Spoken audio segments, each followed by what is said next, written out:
नमस्कार। आज हम बात कर रहे हैं मुंशी प्रेमचंद के कालजयी उपन्यास गोदान पर। जी। हमारे पास कुछ अंश हैं जिनका शीर्षक है गोदान, एक किसान का संघर्ष। हम इन्हीं अंशों के जरिए उपन्यास के सार और इसके असर को समझने की कोशिश करेंगे। हाँ, और ये अंश काफ़ी दिलचस्प हैं क्योंकि गोदान आप जानते ही हैं सिर्फ एक उपन्यास नहीं है। ये तो जैसे 1930s के दशक के ग्रामीण भारत का एक पूरा चित्र है। बिल्कुल, किसानों की जिंदगी का। जी, किसानों की जिंदगी का।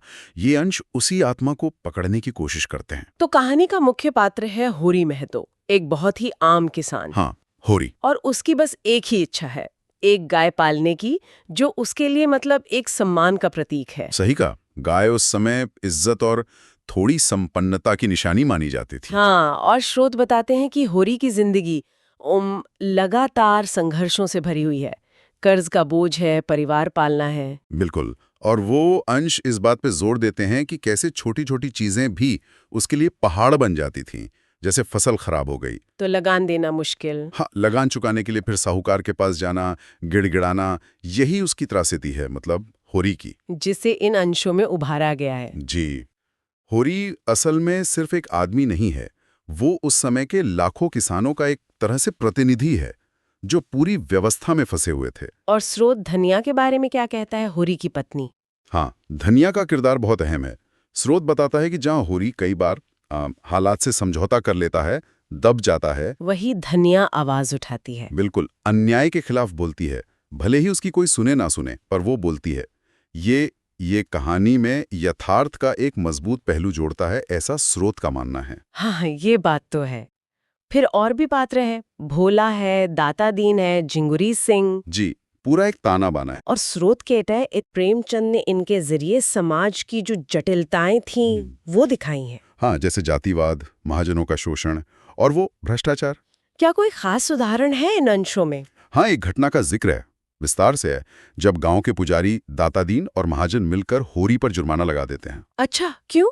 क्योंकि उसने अपनी बिरादरी से बाहर किसी की मदद की थी। तो ये दिखाता है कि कैसे धर्म और पैसा, मतलब दोनों की ताकत मिलकर गरीब किसान को दबाती थी। और प्रेमचंद की यही तो खूबी थी जिसे स्रोत भी रेखांकित करता है।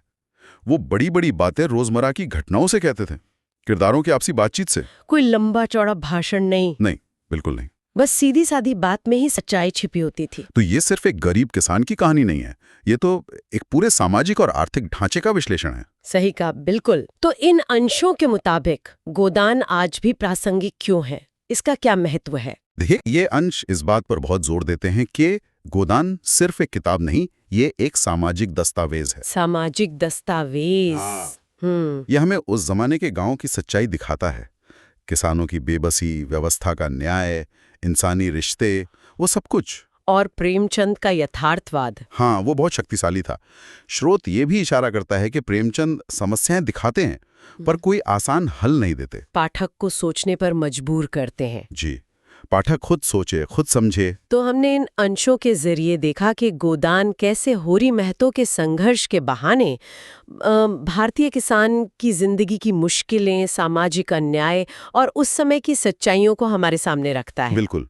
और ये चर्चा मुझे लगता है एक जरूरी सवाल भी उठाती है। क्या? कि भाई, होरी का जो संघर्ष हमने देखा, जो सामाजिक अन्याय इन अंशों में दिखाया गया है, उसे देखते हुए आज के भारत में, खासकर गांव में, क्या वो बुनियादी हालात वाकई बदले हैं?